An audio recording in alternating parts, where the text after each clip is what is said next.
Au cœur de la forêt de Lumeria, une cabane paisible abrite 4 guerrières. Moi en fais partie. Je m'appelle Kaira. J'aiguise ma hache, ma concentration absolue. Je suis Selma, j'affine mon arc, s'assurant qu'il est prêt. Moi je suis Yéné, je prépare des herbes médicinales, mon toucher est doux et précis. Soudain, un oiseau de feu arrive, portant un message de la reine Mélia. Dans la cabane de la forêt de Lumeria, les guerriers lisent le message, le visage sombre. La reine Mélia se meurt, et Zarok menace le royaume. Et moi Neyla. J'avance, le regard déterminé, prête à répondre à l'appel. Dans la vaste forêt de Lumeria, nous les 4 femmes guerrières récupèrent nos armes, se préparant pour le voyage à venir.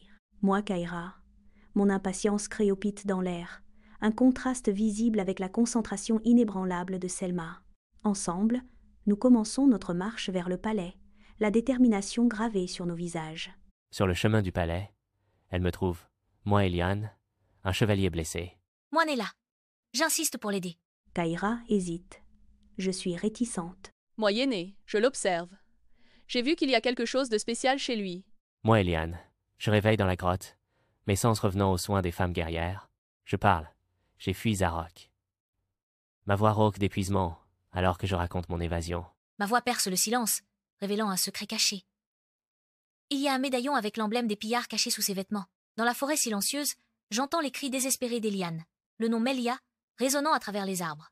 Sur le chemin du palais, le groupe est soudainement encerclé par les hurleurs de nombreux hommes de Zarok. Le combat commence. Un affrontement brutal contre les créatures cauchemardesques.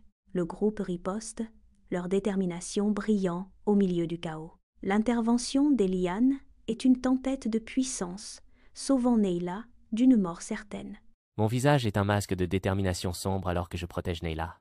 Je suis troublée par l'acte d'Eliane, mais mes doutes persistent. Notre troupe arrive aux ruines du village, un témoignage silencieux de vies oubliées. Mon visage reflète la tristesse de l'endroit, mes yeux remplis d'une douleur inexprimée.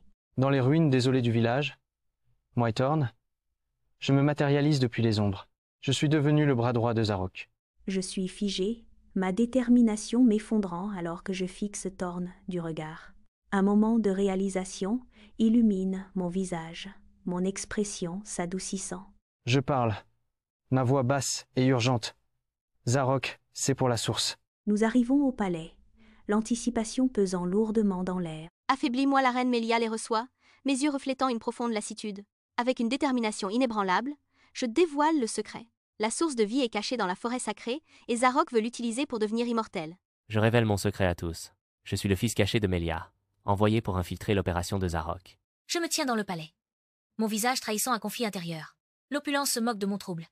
Je me sens trahi par Eliane, mais je suis attiré par lui. L'amour et le ressentiment se livrent une guerre en moi. Mon armée déferle contre le palais. Une marée sombre contre la pierre antique. Nous sommes la dernière ligne de défense. L'affrontement commence. Du sommet de la tour, je lâche une flèche mortelle, atteignant ma cible. La flèche vole rapidement, infailliblement vers ma cible lointaine. Moi, le général adverse. Je tombe, touché par le tir précis de Selma. J'affronte Thorn, ce qui mène à un duel rempli d'une tension déchirante. Je défais Thorn, le choc se terminant par un coup dévastateur.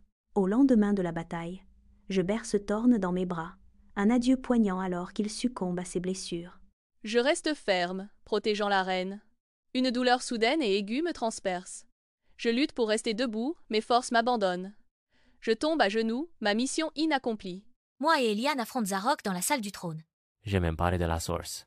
Je me jette devant Neyla, la protégeant du coup fatal. Je rattrape Eliane alors qu'il s'effondre dans mes bras. Mes larmes coulent. Je tends ma main pour toucher la source.